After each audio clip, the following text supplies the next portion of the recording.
जय हिंद। आप सभी का स्वागत है आपके अपने YouTube channel Rahul talent institute में। दोस्तों, आज की इस वीडियो में हम लोग ट्रिगोनोमेट्री चैप्टर का बेसिक स्ट्रक्चर जानने वाले हैं। उनका सारे चीज को बेसिक कॉन्सेप्ट क्लियर करेंगे एंड इंट्रोडक्शन पार्ट होने वाला है ये। अगर आपको इंट्रोडक्शन पार्ट ना देख करके अगर आप चाहते हैं कि इसका जो है डायरेक्ट सॉल्यूशन देखना है तो आप जो है पिछला वीडियो देख सकते हैं। ठीक है, तो जो है आपको इस वीडियो में आपको जो है इंट्रोडक्शन बताया जाएगा और आपका जो है इंट्रोडक्शन यदि मजबूत है, आपका यदि बेस मजबूत रहेगा तो फिर आपको सवाल सॉल्यूशन में उतनी परेशानी नहीं आएगी, उतनी जो है प्रश्न आप नहीं करेंगे सवाल सॉल्यूशन करते वक्त। इसलिए आपको जो है सबसे पहले बेस मजबूत करना है। तो ट्रिगोनोमेट्री यदि आप चाहते हैं कि मजबूत हो आपका, और ट्रिगोनोमेट्री ही एक ऐसा चैप्टर है जो कि आपका कॉम्पिटिटिव लेवल तक चलता है।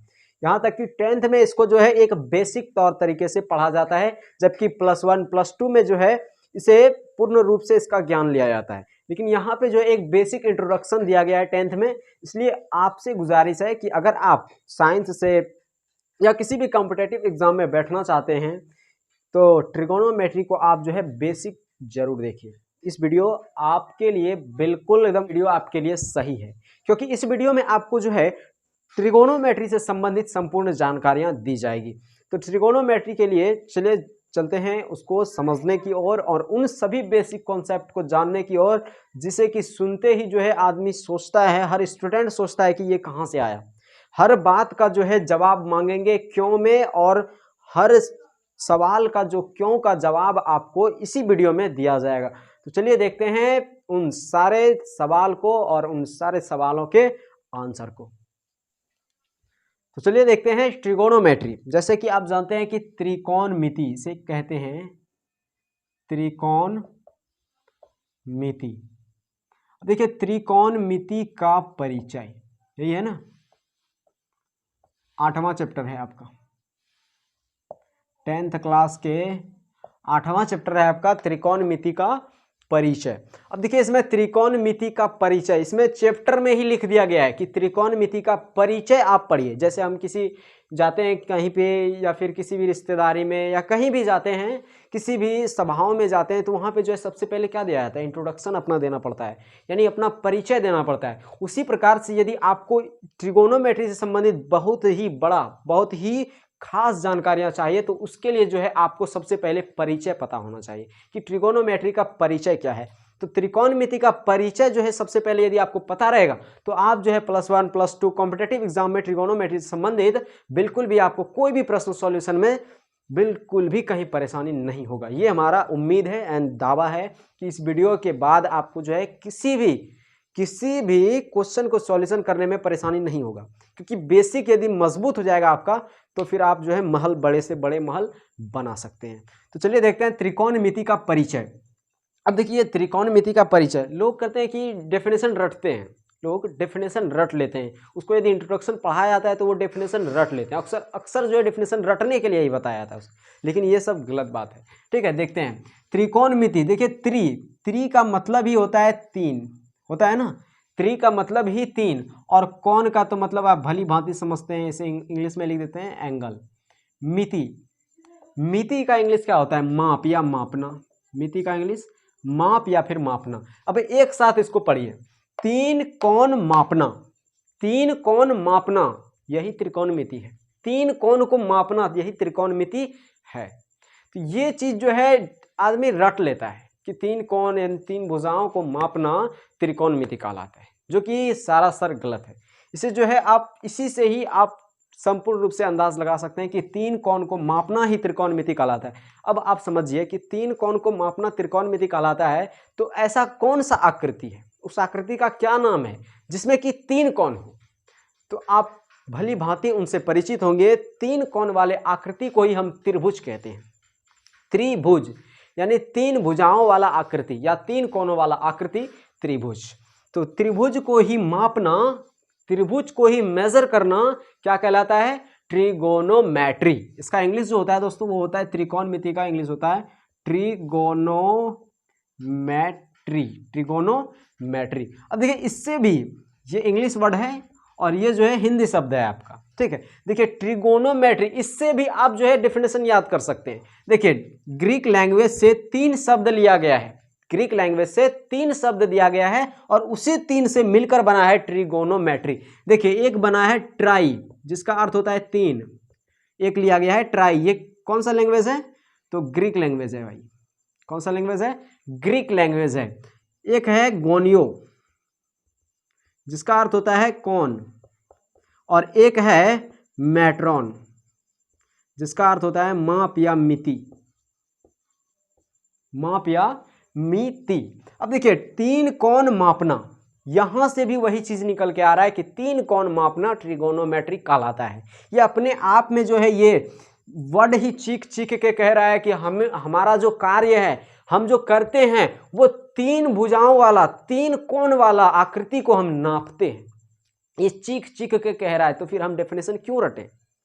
जब इसके शब्द में ही वो हर चीज का आंसर छुपा है, तो क्यों डेफिनेशन इसका रटें? ठीक है, तो उम्मीद करता हूं आपको त्रिकोणमिति का डेफिनेशन तो कंप्लीट हो गया होगा। हुआ कि नहीं? हो गया है। चलिए, अब जो है त्रिकोणमिति का जब आपको डेफिनेशन कंप्लीट हो गया, तब अब बात आता है कि भाई इसको पढ़े क्यों, क्या जरूरी है पढ़ने का। देखिए, अगर आपके लाइफ में कोई भी कार्य कर रहे हैं, अगर उसकी महत्ता यदि नहीं है, अगर उसको करने का कोई रीजन नहीं है, तो फिर आपको उस काम को यदि आप जो है यदि कर रहे हैं, तो उस काम को या तो आप लंबे समय तक नहीं कर पाते हैं, या तो किसी रीजन की वजह से छोड़ देते हैं, क्योंकि उनका जो है कोई महत्व नहीं है, उसका कोई उपयोग नहीं है भविष्य में। तो ये जो है ट्रिगोनोमेट्री का उपयोग हम अभी जानेंगे। ठीक है, तो उपयोग देखते हैं, इसका उपयोग आखिर क्या है, क्यों आखिर हम पढ़ें इसको हम क्यों पढ़ें, उपयोग अब समझते हैं। ठीक है, ये हम त्रिकोणमिति का थोड़ा सा जो है लेक्चर देखे थे। ठीक, अब उपयोग जानते हैं कि हम आखिर इसको क्यों पढ़ें, उपयोग क्या है इसका। अगर उपयोग ही नहीं है तो फिर काहे पढ़ेंगे। और ये गलत बात है कि किसी भी मैथ को जो है एग्जाम की दृष्टि से नहीं देखना, किसी भी मैथ के चैप्टर को एग्जाम की दृष्टि से बिल्कुल नहीं। तब फिर जो है आगे जो आप कार्य करेंगे मैथ से रिलेटेड, वो फिर आपके लिए बिल्कुल काम नहीं आएगा। ठीक है, मार्क्स के लिए आप बिल्कुल भी इस चैप्टर को ना पढ़ें, क्योंकि विशेषकर इस चैप्टर से ही आपको 20 नंबर का सवाल पूछ लिया जाता है एग्जाम में। सोचिए, 20 नंबर का जब सवाल पूछा जाता है तो गहराई से तो पढ़ना बहुत ही जरूरी है। तो उपयोग अब जान लेते हैं कि इसका उपयोग क्या है। अब देखिए, अगर आपको कहा जाए कि पृथ्वी से चंद्रमा तक की दूरी निकालो, तो क्या करेंगे आप? भाई ऐसे तो नहीं कर सकते ना कि पृथ्वी पे एक आदमी बैठा दिए और चंद्रमा पे एक आदमी बैठा दिया और ऐसे जो है फीता लगा के नाप लिए, ऐसे तो हो नहीं सकता है। तो फिर क्या करें उसको? या फिर आपको बोला जाए कि पृथ्वी से लेकर सूर्य तक की दूरी निकालिए, कैसे निकालेंगे? सूर्य पे भी तो कोई आदमी नहीं बैठा सकते, तो ऐसे तो बिल्कुल संभव नहीं। या तो बोले कि आपको मंदार हिल का जो है निकालिए ऊंचाई, या बोले कुतुब मीनार की निकालिए, या ताजमहल की निकालिए। किसी भी ऊंचाई को निकालने के लिए जो है हमें यूज करना पड़ता है ट्रिगोनोमेट्री का। और ये ट्रिगोनोमेट्री शब्द जो है ये बहुत ही हमारे जीवन में भी उपयोग होता है। अब बताइए, आप जो है हिस्ट्री में ये चीज़ पढ़े हैं कि ताजमहल की ऊंचाई इतना सेंटीमीटर, सॉरी इतना किलोमीटर, या इतना कि ताजमहल की ऊंचाई इतना है। ठीक है, या फिर आप कुतुब मीनार की ऊंचाई देखें, या फिर मंदार हिल की ऊंचाई देख लीजिए, या फिर पृथ्वी से चंद्रमा तक की दूरी देख लीजिए। इन सब चीज़ की दूरी को आपको पता है क्या? वो जो खगोल शास्त्री थे वो क्या नापे थे, जाके फीता लेके वो नापे थे? बिल्कुल नहीं। वो जो है यहाँ पे ट्रिगोनोमेट्री का उपयोग करके उसने हम लोगों को जो है ज्ञात करा दिया, हम लोगों को बता दिया कि ट्रिगोनोमेट्री एक ऐसा चैप्टर है जिसकी मदद से हम बड़े से बड़ी ऊंचाइयों को नाप सकते हैं। जहां कभी जा भी नहीं सकते, उस ऊंचाइयों को भी हम ट्रिगोनोमेट्री की मदद से नाप सकते हैं।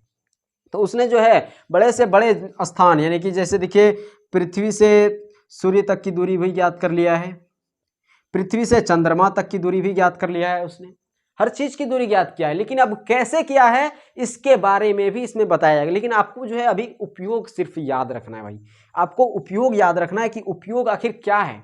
तो उपयोग आप तो समझ गए ना कि उपयोग जो है हमारे जीवन में ट्रिगोनोमेट्री का बहुत ज़्यादा उपयोग है। किसी भी चीज़ की ऊंचाई ज्ञात करने के लिए देख देख के हम बता देंगे कि ऊंचाई इसका इतना है, काहे जाएंगे उतना बड़ा दूर हम जो है नापने के लिए ऊंचाइयाँ, नहीं, ये बिल्कुल गलत है। अगर आप पहाड़ों पर यदि चढ़ेंगे ऊंचाई नापने के लिए, तब तो बहुत गड़बड़ हो जाएगी। कहीं पता चलेगा कि इसका जो है ऊंचाई नापने के लिए, कोई काम करने के लिए जो है ये है ही नहीं, टांग ही नहीं है, हाथ ही नहीं है, पैर ही नहीं है, पूरा शरीर ही नहीं है, क्या फ़ायदा उससे। तो इसके लिए जो है ट्रिगोनोमेट्री का आप यूज करें, आप जो है बिल्कुल सेफ रहेंगे। ठीक है, चलिए उपयोग आप समझ गए होंगे। अब जो है बात करते हैं कि यहाँ पे अब जो देखे थे कि 3 कोण मापना यानी त्रिभुज को मापना, यानी त्रिभुज को मेजर करना ही त्रिकोणमिति है। अब यहाँ पे बात आता है कि त्रिभुज तो भाई कई तरह के होता है कि नहीं? त्रिभुज कई तरह के होता है। अब क्या सभी त्रिभुज को मेजर करना पड़ेगा इस क्लास में? बिल्कुल नहीं। त्रिभुज कई टाइप के होते हैं। चलिए त्रिभुज को देख लेते हैं, कई टाइप के होते हैं पहले। अब देखिए त्रिभुज देखिए कितने तरह का हो सकता है। एक तो त्रिभुज ऐसे हो सकते हैं, ये हो गया। एक त्रिभुज ऐसे भी हो सकते हैं, ये भी हो गया, इसमें भी 3 कोण है। एक त्रिभुज ऐसे भी हो सकते हैं जिसका कोण लगभग 110 डिग्री दे देते हैं, ठीक है। और इसका तो फिक्स है, इंटरनेशनल एकदम 90 डिग्री समकोण त्रिभुज का। आप सब भली भांति इससे परिचित होंगे और सभी त्रिभुज को भले ही भूल जाए, लेकिन हर स्टूडेंट को पता रहता है कि ये खड़ा वाला एकदम त्रिभुज जो है वो क्या है, तो समकोण त्रिभुज, सबको पता रहता है ये, ठीक है। ये हो गया, लगभग दे दिया गया है, मानिए 40 डिग्री। इसमें भी 3 कोण है, 1 कोण, 2 कोण, 3 कोण, है ना। सब में 3 कोण है, तो ये भी तो सब त्रिभुज है। अब यहाँ पे बात आता है कि हम लोग जो है इन तीनों त्रिभुजों में से क्या कोई एक त्रिभुज पढ़ेंगे या तीनों त्रिभुज पढ़ेंगे 10th क्लास में? तो यहाँ पे बात सही है कि हम लोग जो है 10th क्लास में सिर्फ और सिर्फ समकोण त्रिभुज को पढ़ेंगे, सिर्फ और सिर्फ समकोण त्रिभुज को पढ़ेंगे। लेकिन यहाँ पे जो है समकोण त्रिभुज क्यों पढ़ेंगे, ये बात जो है थोड़ा सा आप उठा सकते हैं। क्यों समकोण त्रिभुज क्यों पढ़ेंगे, क्या जरूरी है? ये त्रिभुज तो भी पढ़ सकते थे, ये त्रिभुज भी तो पढ़ सकते थे। चलिए रीजन बताते हैं आपको। अब मान लीजिए कि आपको बोला जाए कि आपको जो है इसका जो है, मानिए चलिए ठीक है 40 डिग्री, ठीक है। आपको बोला जाए कि चलिए इस भुजा का जो है आप ऊंचाई बता दीजिए हमको, या लंबाई बता दीजिए हमको, इस भुजा की लंबाई हमको बता दीजिए। कैसे बताएंगे? वहां पे थोड़ा सा आपको परेशानी आएगी, थोड़ा सा वहां पे आपको परेशानी आएगी। और आपको ये भुजा और ये भुजा भी आपको पता नहीं है, यानी कि इसका भी फिक्स नहीं है कि ये कितना होगा, कितना डिग्री होगा, ये भी आपके पास फिक्स नहीं है। यहाँ तक कि इसका भी बात करें तो इसका भी वही हाल है। इसमें भी आप निकालने में थोड़ा जो है असमर्थ रहेंगे, थोड़ा परेशानी होगा। लेकिन असमर्थ तो नहीं रहेंगे, लेकिन थोड़ा परेशानी होगा, क्योंकि फर्स्ट बार आपको जो है ट्रिगोनोमेट्री जो है ये पहली बार आप पढ़ रहे हैं। 9th तक जो है आपको ट्रिगोनोमेट्री का नाम भी नहीं सुने थे आप, जबकि 10th में पहली बार आप आए हैं। अब बताइए, जो पहली बार अक्षर ज्ञान सीखता है तो उसे ओ ना बता के तो क्या डायरेक्ट उसे हम जो है हिंदी किताब थमा देते हैं, कविता थमा देते हैं? नहीं ना, पहले उसे ओ आ, उसके बाद हर अक्षर बोध जो उसे सिखाया जाता है, उसके बाद उसका अक्षर ज्ञान मजबूत होता है, फिर जाके उसे कहीं कविताएं, हिंदी, इन सब चीज़ों के बारे में तब उसे बताया था। ठीक उसी प्रकार से सबसे यदि सुगम त्रिभुज का नाम लें तो वो है हमारा समकोण त्रिभुज। अब क्यों है वो समकोण त्रिभुज? तो देखिए इसमें जो है 2 रीजन हमारा है, 2 रीजन की वजह से समकोण त्रिभुज हम लेते हैं।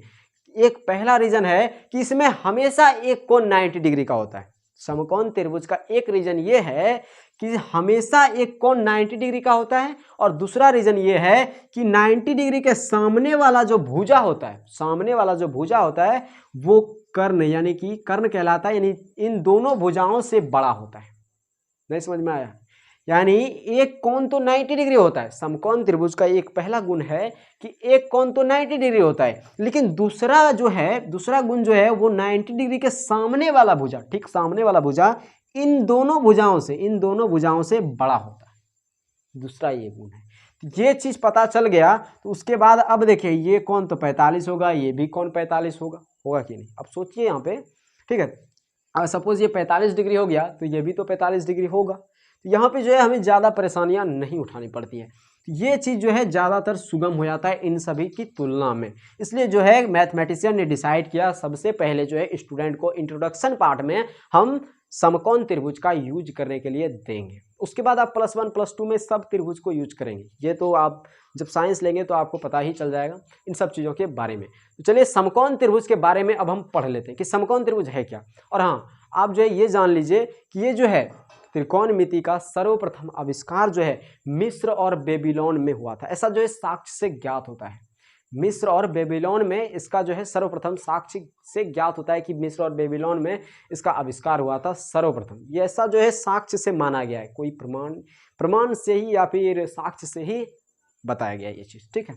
चलिए हम समकोण त्रिभुज जो है, अब बताइए किसी चीज़ को आप पढ़ रहे हैं, ठीक है, किसी चीज़ का एग्ज़ाम दे रहे हैं या किसी चीज़ को जो है आप बहुत लंबे समय तक कार्य कर रहे हैं। मानिए कि हमारा काम है टीचिंग करना या आपका काम है पढ़ाई करना या आप एग्ज़ाम देने के लिए जा रहे हैं, ठीक, तो उसके लिए तैयारी करना बहुत ज़रूरी है। तो उसी प्रकार से आप जो है इस चैप्टर में समकोण त्रिभुज को एकदम पूरा जो है खत्म करेंगे, पूरा समकोण त्रिभुज का जानकारी आप जानेंगे। तो समकोण त्रिभुज के बारे में भी तो थोड़ा मोड़ा पता होना चाहिए कि नहीं, ठीक है। तो समकोण त्रिभुज के बारे में पहले थोड़ा सा पढ़ लेते हैं कि समकोण त्रिभुज है क्या भाई, इसका गुण क्या है, इन सब चीज़ों के बारे में पढ़ते हैं समकोण त्रिभुज। उसके बाद आपको जो है आगे आइडियाज बताए जाएंगे।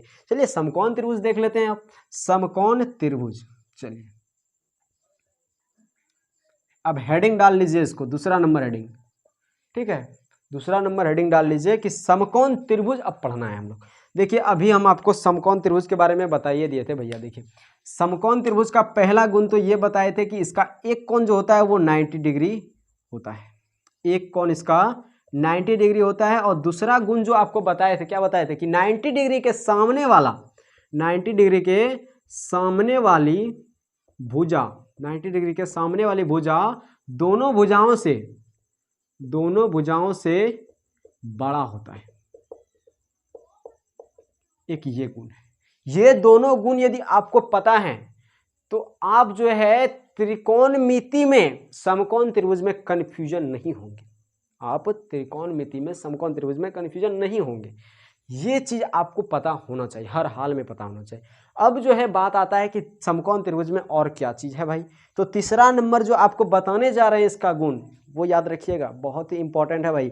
इन दोनों को तो सब पढ़े हैं, शुरू से पढ़े हैं, लेकिन वो तीसरा जो आपको बताएंगे बहुत इंपॉर्टेंट है, आपको हर जगह काम आएगा। हर जगह किसी भी सवाल को यदि आप सॉल्यूशन करेंगे तो हर जगह आपको ये काम आएगा। तो देखते हैं तीसरा नंबर। तीसरा नंबर देखिए ये है कि अब बताइए भैया ये क्या है, समकोण त्रिभुज है। अब क्या पूछे, ये तो सबको पता है समकोण त्रिभुज है। अब देखिए ये तो आपको पता हो गया कि ये जो है 90 डिग्री के सामने वाला भुजा जो है वो कर्ण कहलाता है, पता है ना, 90 डिग्री के सामने वाला भुजा कर्ण कहलाता है। लेकिन अब जो है यहाँ पे आपको पूछे, ये जो है ए मान लिए, बी मान लिए और सी नाम दे दिए हैं सिर्फ, ठीक है। अब आपको पूछा जाए इसमें कि ये तो कर्ण हो गया भाई, ये कर्ण हो गया। अब आपको पूछा जाए कि ए में, यानी कि एक ये भुजा बचा और एक ये भुजा बचा। अब आपको पूछा है कि भाई इन दोनों में आधार कौन सा है, इन दोनों में आधार कौन सा है। तो अब आप कहेंगे कि हमेशा यही ठो आधार होगा, कहेंगे ही नहीं, हमेशा यही ठो आधार होगा, जो कि बिल्कुल गलत है आपका मानना। हमेशा आप कहते हैं कि यही आधार है और यही लंब रहेगा, जिस वजह से आप गलती करते हैं यहीं पे। तो आज जो है आपको बताएंगे कि ये कौन क्यों नहीं आधार होगा और ये क्यों लंब नहीं होगा। चलिए रीजन जानते हैं भाई। देखिए रीजन जब तक पता नहीं रहेगा तो कैसे मान लेंगे, हम बोल देंगे और आप मान लेंगे, नहीं हो सकता है। देखिए अब आप यहाँ पे समझिए, आप जो है किस रूप में से देख रहे हैं इस शेप को, इस समकोण त्रिभुज के शेप को आज आप किस रूप में देख रहे हैं, इस रूप में देख रहे हैं, सीधा देख रहे हैं ना। अरे भाई सीधा देख रहे हैं यानी कि ये जो है आपको लंब लग रहा है। लेकिन हम यदि इस ओर से देखें, आप इधर से देख रहे हैं और हम इस ओर से यदि देखें तो हम तो कहेंगे कि भाई ए बी आधार है, बोलेंगे कि नहीं। और आप इस ओर से देख रहे हैं तो आप बोलेंगे कि भाई बी सी आधार है। अब इस सिचुएशन में सिर्फ पगला गया सब। अब बोला कि अरे बी सी आधार है और तुम बोल रहा है कि ए बी आधार है। अब दो तो आंसर देना पड़ेगा। अब दो आंसर देगा तो आंसरवा कैसे निकलेगा। अब बताइए आंसर तो एक ही होना चाहिए कि नहीं। तो आंसर एक होने के लिए जो है दोनों चीज का रीजन में एक तो कटौती होना चाहिए, एक का जो है कुछ वैल्यू बढ़ा देना चाहिए। अब बताइए एग्जाम आप दिए, मान लीजिए कि आप कहीं एग्जाम दिए, अब एग्जाम में दो लड़का का एक ही बराबर नंबर आ गया, तो अब उन दोनों का जो है दोबारा कॉपी चेक करके कुछ ना कुछ तो करना पड़ेगा कि नहीं। अगर दोनों एक ही सेम जैसा है उसमें कुछ ना कुछ टीचर को करना पड़ेगा या तो किसी खोट को जो है उस विद्यार्थी से निकालना पड़ेगा। तो कुछ ना कुछ तो करके उसे दबाना तो पड़ेगा भाई, नहीं तो प्राइज तो किसी को नहीं मिलेगा। यही वजह है यहाँ पे कि ये दोनों जो है लग रहा है एकदम, हम बोल रहे हैं कि बीसी आधार है, आप बोल रहे हैं कि बीसी आधार है और कोई और बोल रहा है कि ए बी आधार है। यहां पे जो है प्रॉब्लम आ गया। अब मैथमेटिशियन पगला गया गणितज्ञ अब कहा कि अब कैसे होगा। अब उसने कहा कि चलो कोई बात नहीं, अरे गणितज्ञ है वो तो दिमाग लगा के ही कोई चीज़ को ऐसी करेंगे, गार्नर साहब ने। तो इसने कहा कि चलो अब यहाँ पे जो है किसी का एक वैल्यू बढ़ा देते हैं, वैल्यू बढ़ा देते हैं। अब किसी का वैल्यू बढ़ेगा तो एक तो घटेगा ही, दो में से किसी एक का वैल्यू बढ़ेगा तो पक्का है कि एक का तो घटेगा ही, क्योंकि इसका वैल्यू बढ़ गया। तो इन दोनों कोण में से किसी एक का उसने वैल्यू बढ़ा दिया और किसी एक कोण को उसने मेन एंगल का नाम दे दिया। क्या कह दिया? किसी एक कोण को। अब देखिए ये जो है ये हम समकोण त्रिभुज बना लिए, ठीक है। अब देखिए किसी एक कोण को उसने, ये तो 90 डिग्री है ही पहले से, ए बी सी, उसने जो है किसी एक कोण को, मानिए कि ये कोण को उसने जो है मेन एंगल कह दिया। क्या कह दिया भाई? Main angle. अब उसने इस कोण को मेन एंगल कह दिया, तो अब बताइए कि अब जो है यहाँ पे एक नियम और बना दिया उसने। एक नियम ये बना दिया कि मेन एंगल जो होगा, यानी कि इन दोनों में जो मेन एंगल होगा उसके सामने वाला जो भुजा होगा वो हमेशा लंब होगा। ये बात आप नोट कीजिए, ये बात आप नोट कीजिए कि मेन एंगल के सामने वाला जो भुजा होगा, मेन एंगल के सामने वाला भुजा, सामने वाला भुजा हमेशा लंब होगा, हमेशा लंब होगा। ये आप हमेशा के लिए नोट कर लीजिए, दिमाग में इसे ठोक लीजिए, क्योंकि ये भाई आपको हमेशा हमेशा के लिए काम आएगा। चाहे आप 8.1 सॉल्यूशन कर रहे हैं, 2 कर रहे हैं, 3 में तो नहीं आएगा भाई साहब, ठीक है। ये चीज़ आप जो है पूर्ण रूप से कंप्लीट कर लीजिएगा। सामने वाला भुजा हमेशा लंब होगा, 3 तक काम आता है, 4 में तो नहीं आएगा ये काम, ठीक है। आप जो ये रट लीजिए एकदम, सॉरी रटिएगा नहीं। मेन एंगल के सामने वाला भुजा, आप बताइए कि मेन एंगल के सामने वाला भुजा कौन सा है? कौन सा है मेन एंगल के सामने वाला भुजा? मेन एंगल इसको माने तो इसके सामने वाला भुजा कौन सा है? ये तो है। अब आपको बोलेंगे कि आदमी आपके सामने खड़ा है, आदमी आपके सामने खड़ा है, और अगर आपको बोलें कि आपके सामने वाला आदमी कौन सा है और बगल में भी आदमी खड़ा है, तो आप क्या बोलेंगे? ये ठो नहीं ना, आप बोलेंगे कि हमारे सामने जो खड़ा है वही ठो है। तो इसके सामने कौन सा खड़ा है? कोना देखिए, कोना, कोना देखिए, ये सीधा और उधा नहीं देखिए, डायरेक्ट कोना देखिए। तो इसके सामने कौन सा खड़ा है? ये तो भुजवा खड़ा है, तो ये क्या हो जाएगा? लंब हो जाएगा। समझ में आ गया ना? समझ में आया ना? चलिए ठीक है, आपको समझ में आ गया कि लंब कौन सा है। अब ये भी पता चल गया कि 90 डिग्री के सामने वाला जो भुजा होगा वो क्या होगा? कर्ण होगा। अब लंब हो गया, कर्ण हो गया, अब बचा क्या? दूसरा आधार बचा। अब ये आधार दे दिया, निकला कि नहीं? तीनों तो भुजा हमारा जब ज्ञात हो गया, अब यहाँ पे जो है आपको एक क्वेश्चन पूछते हैं भाई, पूछें कि नहीं? चलिए पूछ लेते हैं। चलिए आप बता देंगे, उम्मीद है। देखिए इसको मिटा देते हैं भाई, इसका कोई काम नहीं है अभी। चलिए एक ये जो है हम ड्रॉ कर लिए। अब इसमें बताइए,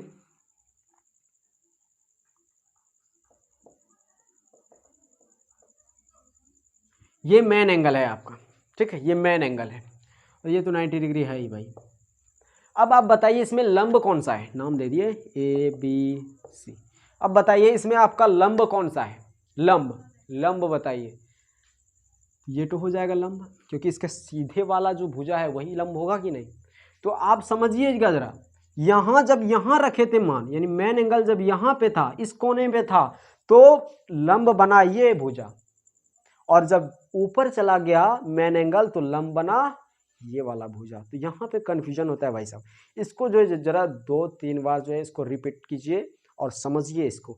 अब देखिए यहाँ पे एक बात समझिएगा, एक बात यहाँ पे समझिएगा, ये जो है आपको बड़ा लग रहा है थोड़ा कि मेन एंगल बार बार काहे लिखे थे, काहे लिखे बार बार मेन एंगल है, बार बार मेन एंगल काहे लिखे? तो मैथमेटिशियन ने फिर यहाँ से एक दिमाग लगाया कि मेन एंगल इसे जो कह रहे हैं इसे कुछ नाम दे देते हैं।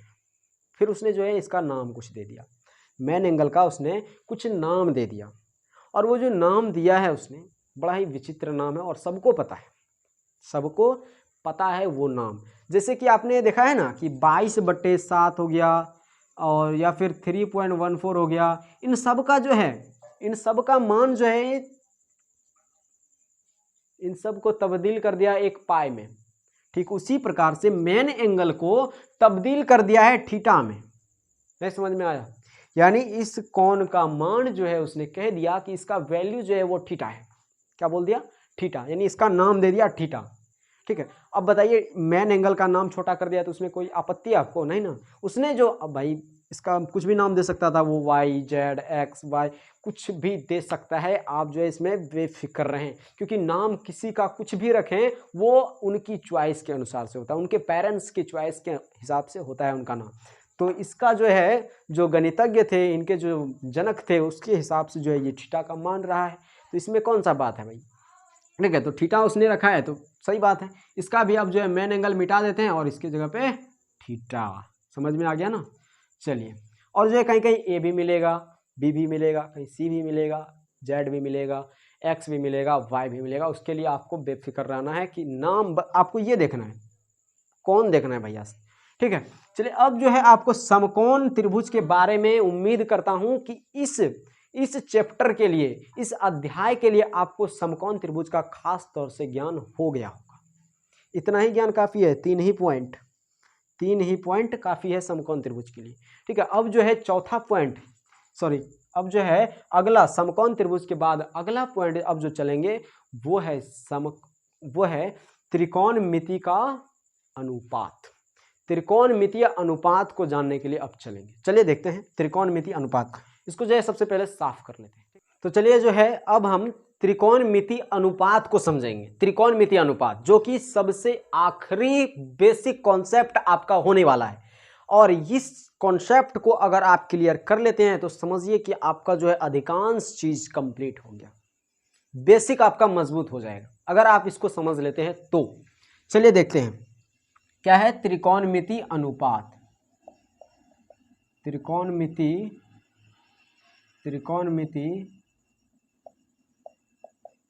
अनुपात, यह है आपका आखिरी बेसिक कॉन्सेप्ट। चलिए देखते समझते हैं इसको। देखिए त्रिकोणमिति तो आप समझ गए होंगे, त्रिकोणमिति ये समझ गए होंगे कि 3 कोण को मापना भाई त्रिकोणमिति कहलाता है। अब अनुपात समझिए। अनुपात भी आप भली भांति परिचित होंगे क्योंकि शुरू से ही इसको पढ़ते आया है, हर बच्चा इसको पढ़ते आया है, हर स्टूडेंट इसको पढ़ा है। तो अनुपात का थोड़ा सा हम जो है मतलब आपको समझा देते हैं, अगर आप पढ़े हो या नहीं पढ़े हो तो आप देख सकते हैं। ठीक है, देखिए अनुपात समझाने के लिए सिर्फ आपको बताया जा रहा है। ठीक, अब आपको एक क्वेश्चन पूछा जाएगा कि 5 और 10 का अनुपात लिखिए। 5 और 10 का अनुपात लिखें, तो फिर आप क्या लिखेंगे बताइए? 5 और 10 का अनुपात क्या लिखेंगे? तो 5 और 10 का अनुपात तो साफ साफ इस तरह लिखेंगे, 5/10, 5 एकम 5, 5 दूनी 10, 1:2। ये हो गया आपका आंसर। ठीक उसी तरह से अब जो है आपको इस तरह से भी पूछ सकता है, 10 और 5 का अनुपात लिखें, पूछ सकता है कि नहीं? 10 और 5 का अनुपात लिखें तो 10/5, 5 एकम 5, 5 दूनी 10, तो 2:1। ये हो गया आपका आंसर। इस तरह से यानी अनुपात जो है इस तरह से बटा में लिख के उसको जो है कटा दीजिए और उसे अनुपात में रख दीजिए। वो चीज़ क्या हो गया? अनुपात निकल गया आपका। ठीक उसी तरह से अब जो है हम त्रिकोणमिति में भी कारोबार करने वाले हैं, और त्रिकोणमिति में जो कारोबार करने वाले हैं वो कहाँ से करेंगे? तो समकोण त्रिभुज का डायग्राम इसमें लेके करेंगे, क्योंकि समकोण त्रिभुज ही हमें 10th क्लास में पढ़ना होता है। समकोण त्रिभुज के बारे में ही जानना होता है इस हमें 10th क्लास में, बेसिकली 10th क्लास में। और अदर क्लास के लिए हम बात नहीं कर रहे हैं, 10th क्लास के लिए बेसिकली हमें सिर्फ और सिर्फ समकोण त्रिभुज के बारे में जानना होता है। तो चलिए जो है अब समकोण त्रिभुज का एक डायग्राम बना लेते हैं और उस पर जो है त्रिकोणमितीय अनुपात हम कैसे सेव करते हैं वो देखिए आप। चलिए त्रिकोणमितीय अनुपात को अब जो है डायग्राम बना लेते हैं समकोण त्रिभुज का। समकोण त्रिभुज का देखिए ये क्या बन गया? समकोण त्रिभुज का डायग्राम। भाई अब लिख देते हैं, आपको तो अच्छी तरह से समझ गए हैं कि ये तो 90 डिग्री होता है, इसके सामने वाला भुजा जो होता है वो कर्ण कहलाता है। उसके बाद अब जो है मान लीजिए कि ये मेन एंगल है हमारा। क्या है? Main angle. अब क्यों बोले भाई मेन एंगल? थीटा है या फिर कुछ भी बोले, एक्स है, वाई है, जेड है, थीटा दे दिए इसको। ठीक है, अब इसके सामने वाला जो भुजा है वो क्या है? लंब हो जाएगा। चलिए नाम दे देते भाई, हम नाम देने भूल जाते हैं कभी कभी। ठीक है, आधार दे दिए इसका। समझ में आ गया ना? चलिए इसमें समझने की बात क्या है, अब समझते हैं त्रिकोणमितीय अनुपात को। त्रिकोणमितीय अनुपात, अनुपात तो आप समझ गए, त्रिकोणमिति भी आप समझ गए। त्रिकोण यानी 3 कोण को मापना त्रिकोणमिति कहलाता है, समझ गए। चलिए, लंब, आधार और कर्ण, वहां आपने देखा था कि 5/10 का अनुपात किए तो 1/2 आया था। अब यहाँ पे त्रिकोणमिति यानी 3 कोण का मापना, त्रिकोणमिति का अनुपात बनाना है, तो यहाँ पे भी अब आपको कहा जाएगा, पूछ सकता है, आपको यहाँ पे पूछ सकता है। उसी तरह से क्वेश्चन जैसे वहाँ 5 और 10 का अनुपात बताइए, तो यहाँ पे भी आपको पूछ सकता है कि लंब और कर्ण का अनुपात बताइए, तब आप क्या कहेंगे भाई, लंब और कर्ण का अनुपात बताइए, लंब और कर्ण का अनुपात बताइए, अनुपात बताएं। अब आप क्या करेंगे, सोचिए, सब सोचिए कि लंब और कर्ण का जब अनुपात बोला जाए तो अब आप क्या करेंगे। वहां बोला गया था 5 और 10 का अनुपात, तो आप क्या किए थे, 5 और बटा 10 देके और फट से कटा दिए थे, कटाए थे भाई, कट गया तो कटा दिए थे, कटाए थे ना, और इसको जो है ऐसे लिख दिए थे। उसी तरह से अब यहाँ पे पूछा गया लंब और कर्ण का अनुपात, तो इसको भी क्या करें, लिख दें लंब बटे कर्ण, लंब बटे कर्ण का अनुपात यानी लंब बटे कर्ण, लिख दिए। अब उसी तरह से इसमें यह भी पूछ सकता है कि आधार बटे कर्ण का अनुपात बताइए, ये भी पूछ सकता है कि नहीं, आधार बटे कर्ण का अनुपात बताइए, तो आधार बटे कर्ण हो सकता है, आधार बटे कर्ण का अनुपात भी पूछ सकता है आपको। और एक ऐसा भी पूछ सकता है आपको कि लंब बटे आधार का भी, लंब बटे आधार का भी, यानी कि लंब और आधार का जो है आप अनुपात बताइए। उसके बाद अब देखिए, यहां बताए थे कि 5 और 10 का अनुपात, और 10 और 5 का भी तो अनुपात बताए थे, 2:1। ठीक उसी तरह से भी इसको भी उल्टा के पूछ सकता है। जैसे आपको जो है पूछा जाता है क्वेश्चन कई तरह के कि बचपन में पूछा गया है कि 2 और 3 कितना होता है भाई, 2 और 3 5 होता है, तो इस तरह से उल्टा के पूछ भी देता है कभी कभी कि 3 और 2 कितना होता है, तो वो भी 5 होता है। तो उसी तरह से जो है यहाँ भी पूछा जाता है कि लंब बटा कर्ण पूछा गया है, तो आपको जो है ये भी पूछ सकता है कि कर्ण और लंब का अनुपात क्या होता है, तो कर्ण बटा लंब, कर्ण बटा लंब। अगर आपको पूछा गया है कि आधार और कर्ण का अनुपात क्या होता है, तो ये भी पूछ सकता है कि कर्ण और आधार का अनुपात क्या होता है, कर्ण और आधार का अनुपात क्या होता है। हम लोग को इसका मतलब पता नहीं है तो लिख रहे हैं, जो पूछ सकता है वो चीज़ लिख रहे हैं।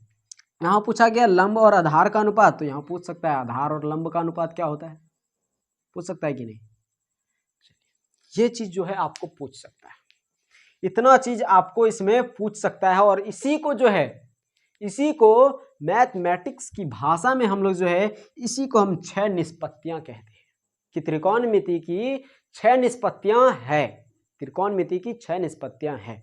तो यही 6 निष्पत्तियां हैं, 1 2 3 4 5 6, क्या यही 6 निष्पत्तियां हैं। देखिए जरा सही से, अरे ये तो नहीं है, साइन कुछ वगैरह था, नाम था ना, साइन कॉट ये सब कुछ नाम था, इसी को निष्पत्तियां कहते हैं। फिर ये कौन सा चीज़ है, यही भाई निष्पत्तियां हैं, इसी को हम निष्पत्तियों का नाम दे दिया गया है।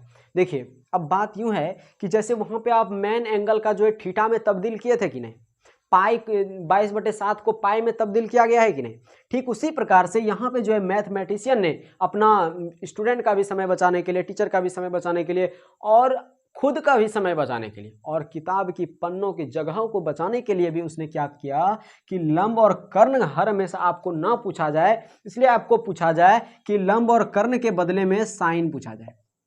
क्या पूछा जाए, साइन, SIN, साइन, साइन यानी लंब और कर्ण, लंब और कर्ण का यदि अनुपात आपको मांगे तो वहां पे आपको डायरेक्ट पूछ देगा कि साइन क्या होगा, आपको वहां पे डायरेक्ट क्या पूछ देगा कि साइन क्या होगा। आप मतलब समझ जाइए वहां पे कि साइन यदि मांग रहा है तो इसका मतलब लंब और कर्ण मांग रहा है हमारे पास, वो चीज निकालना पड़ेगा। तो उसने जो है इन दोनों चीजों को तब्दील किसमें कर दिया, तो साइन में। सोचिए अब इतना बड़ा चीज है और उसको जो है छोटा में तब्दील किया, इतने बड़े चीज को इसने जो है छोटा कर दिया, छोटा। उसी तरह से अब आधार और कर्ण को भी उसने छोटा किया, इसको कह दिया कि भाई इसको कॉस कह देते हैं, अब उसको जो है कॉस कह दिया। उसके बाद इसको जो है टेन कह दिया, इसको जो है कॉसेक कह दिया, ठीक, और इसे सेक, फिर इसे कॉट कह दिया गया। अब देखिए यहाँ पे जो है स्टूडेंट कहता है कि ये रहता तो अच्छा होता, अच्छा होता है कि नहीं। अब आप बताइए कि आपका जो है नाम जो है, इसका जो है ये नाम सिर्फ है, ये कुछ इसका मतलब नहीं है भाई। अगर आप मांगेंगे कि शेख का मतलब क्या होता है, ये चीज़ कुछ भी नहीं मिलेगा आपको, कहीं भी कोई अर्थ नहीं मिलेगा, क्योंकि नाम का कोई अर्थ नहीं होता है, कोई अर्थ नहीं होता है नाम का। ठीक है, उसी तरह से यहाँ भी है, ये नाम दिया गया है मैथमेटिशियन के द्वारा कि आधार और कर्ण का जो नाम है वो कॉस है, लंब और कर्ण का जो मान है या फिर उसका जो नाम रख दिए वो साइन कह दिए हैं। लंब और आधार जो आप बोलेंगे उसके लिए आप जो टेन बोलिए, समझ जाएगा, पढ़ने वाला उसे समझ जाएगा कि टेन बोल रहा है, ये बोल रहा है क्या, लंब और आधार बोल रहा है, इसका मतलब ये वो अपने आप समझ जाएगा, इसका ये कहने का मतलब है। ठीक है, और नाम का कोई रीजन नहीं रहता। अब आप बताइए कि आपका नाम जो है लगभग, बताइए क्या नाम है आपका, राहुल, ऋषभ, सोनू, मोनू, कुछ भी आपका नाम है। अब बताइए आपका, मान लेते हैं आपका नाम मोनू है, ठीक है, मान लेते हैं आपका नाम मोनू है। अब बताइए, आपको पूछेंगे कि आपका नाम मोनू क्यों है, आपको पूछेंगे आपका नाम मोनू क्यों है, तो अब आप कहेंगे कि ये भी कौन सा सवाल है, ये कौन सा सवाल है, क्यों क्यों है। अब भाई ये पेरेंट्स को पसंद था तो उसने रख दिया, यही नाम पसंद था उन्होंने रख दिया, उसी बात तो हम आपको समझा रहे हैं, ठीक वही बात आपको समझा रहे हैं कि मैथमेटिशियन को यही नाम पसंद था तो उसने रख दिया, बस ये समझ लीजिए आप, यही नाम उसे पसंद था तो उसने रख दिया। ठीक है, तो ये चीज़ आप जो है समझना आपके लिए बहुत ज़रूरी है। और अब जो है आपको बहुत जगह आपको भाई इंग्लिश में जो है उसका दे देगा PBH, इस तरह से दे देगा, तो आप उसको भी समझ लीजिए। लंब, लंब को इंग्लिश में परपेंडिकुलर कहते हैं, जिसे कि P से डिपेंड करते हैं, किससे करते हैं, P से डिपेंड करते हैं। और कर्ण को जो है इंग्लिश में हाइपोटेन्यूस कहते हैं, यानी जिसे H से डिपेंड करते हैं। आधार को इंग्लिश में बेस कहते हैं, जिसे B से डिपेंड करते हैं। तो ये चीज़ आप याद रखें मैक्सिमम तौर पे। ठीक है, उम्मीद है कि ये चीज़ आपको पूर्ण रूप से समझ आ ही गया होगा, ये चीज़ समझ आ गया होगा। अब जो है मिलते हैं अगले लेक्चर में, जिसमें कि आपको जो है इन चीज़ों से संबंधित हर चीज़ का सूत्र बताया जाएगा, इसका सूत्र बताया जाएगा कि साइन जो है वो कॉस है, टेन, कॉसेक, सेक, कॉट, इन सब चीज़ का सूत्र क्या है। तो सूत्र देखिए आपके सामने उपस्थित है, कॉसेक बराबर कर्ण बटे लंब, साइन बराबर लंब बटे कर्ण, कॉस बराबर आधार बटे कर्ण, टेन बराबर लंब बटे आधार, कॉट बराबर आधार बटे लंब। ये चीज आपका सूत्र है। लेकिन ये सब चीज जो है इसको याद कैसे करें, इन सब अब सूत्र के बारे में जो है आपको अगले लेक्चर में बताया जाएगा, अगले वीडियो में आपको बताया जाएगा। तब तक के लिए जय हिंद, जय भारत।